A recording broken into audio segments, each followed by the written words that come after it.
नमस्कार, मैं हूं दिनेश शर्मा। आइए आज वंदे मातरम के 150 साल पूरे होने पर हम सुनते हैं वंदे मातरम राष्ट्रभक्ति के इस अजर अमर गीत के जन्म की कहानी।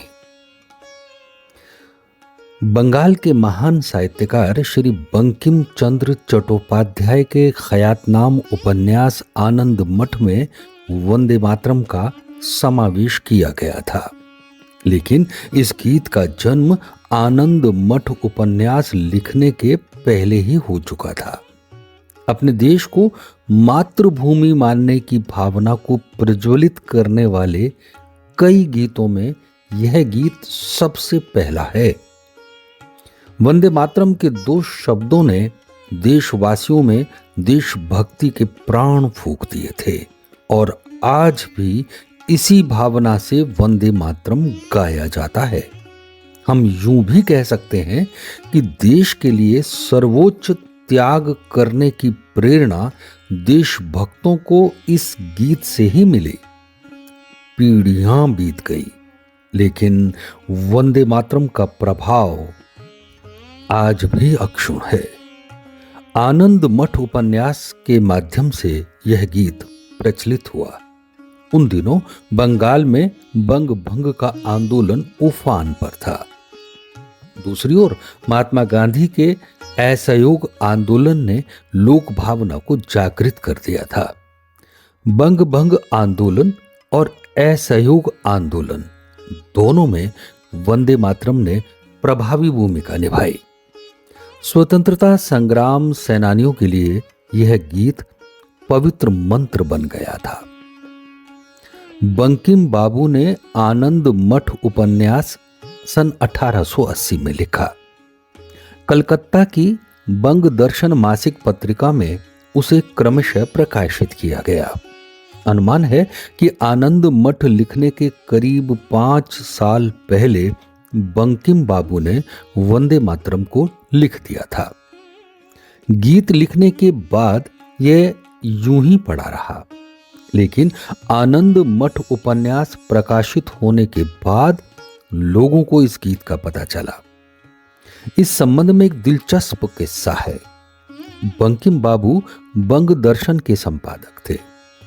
एक बार पत्रिका का साहित्य कंपोज हो रहा था, तब कुछ साहित्य कम पड़ गया। इसलिए बंकिम बाबू के सहायक संपादक श्री रामचंद्र बंदोपाध्याय बंकिम बाबू के घर पर गए और उनकी निगाह वंदे मातरम लिखे हुए कागज पर पड़ गई। कागज उठाकर श्री बंदोपाध्याय ने कहा, फिलहाल तो मैं इसी से काम चला लेता हूं। लेकिन बंकिम बाबू यह गीत प्रकाशित करवाने को तैयार नहीं थे।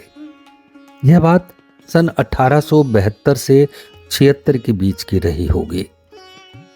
बंकिम बाबू ने बंदोपाध्याय से कहा कि आज इस गीत का मतलब लोग समझ नहीं सकेंगे, लेकिन एक दिन ऐसा आएगा कि यह गीत सुनकर संपूर्ण देश निद्रा से जाग उठेगा। इस संबंध में एक किस्सा और भी प्रचलित है। बंकिम बाबू दोपहर को सो रहे थे, तब बंदोपाध्याय उनके घर गए। बंकिम बाबू ने उन्हें वंदे मातरम पढ़ने को दिया।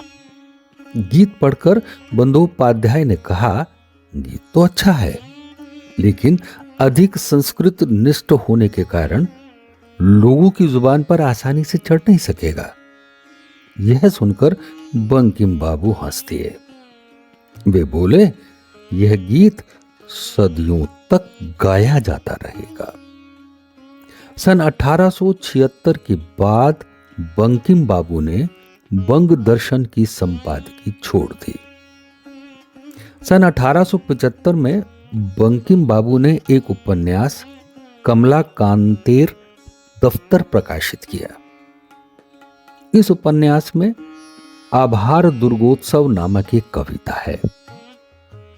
आनंद मठ में संत गणों को संकल्प करते हुए बताया गया है। उसी की ही आवृत्ति कमला कांतेर दफ्तर के कमलाकांत की भूमिका निभाने वाले चरित्र के व्यवहार में दिखाई देती है। धीर, गंभीर, देश प्रेम और मातृभूमि की माता के रूप में कल्पना करते हुए बंकिम बाबू गंभीर हो गए और अचानक उनके मुंह से पहली मर्तबा 2 शब्द निकले, वंदे मातरम। और इन 2 शब्दों ने इतिहास रच दिया। आपको जानकर यह भी सुखानुभूति होगी कि इस गीत को सर्वप्रथम महान साहित्यकार स्वयं गुरुदेव रविंद्रनाथ टैगोर ने गाया। कितना भाग्यशाली है यह गीत जिसे सबसे पहले गुरुदेव टैगोर ने गाया। यह भी माना जाता है कि बंकिम बाबू एक कीर्तनकार द्वारा गाए गए इस कीर्तन गीत ऐसो ऐसो बंधु माघ आसरे बसों को सुनकर बेहद प्रभावित हुए। गीत सुनकर गुलामी की पीड़ा का उन्हें तीव्र रूप से अनुभव हुआ। इस गीत ने भारतीय युवाओं को एक नई दिशा प्रेरणा दी, स्वतंत्रता संग्राम का महान उद्देश्य दिया, मातृभूमि को सुजलाम सुफलाम बनाने के लिए प्रेरित किया। वंदे मातरम, इन 2 शब्दों ने देश को आत्मसम्मान दिया और देश प्रेम की सीख दी। हजारों वर्षों से सुप्त पड़ा यह देश इस गीत से निद्रा से जाग उठा। तो ऐसी दिलचस्प कहानी है वंदे मातरम गीत की। चलिए चलते चलते आपको एक और बात बताते हैं। इसकी धुन यदुनाथ भट्टाचार्य ने बनाई थी। इस गीत को गाने में 65 सेकंड यानी 1 मिनट और 5 सेकंड का समय लगता है।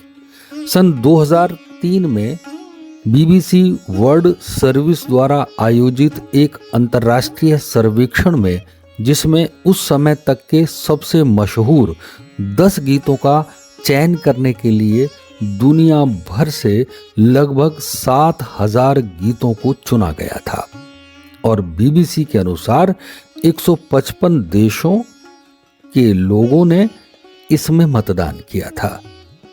उसमें वंदे मातरम शीर्षक के 10 गीतों में दूसरे स्थान पर यह गीत था। तो आइए हम सब मिलकर कहें, वंदे मातरम।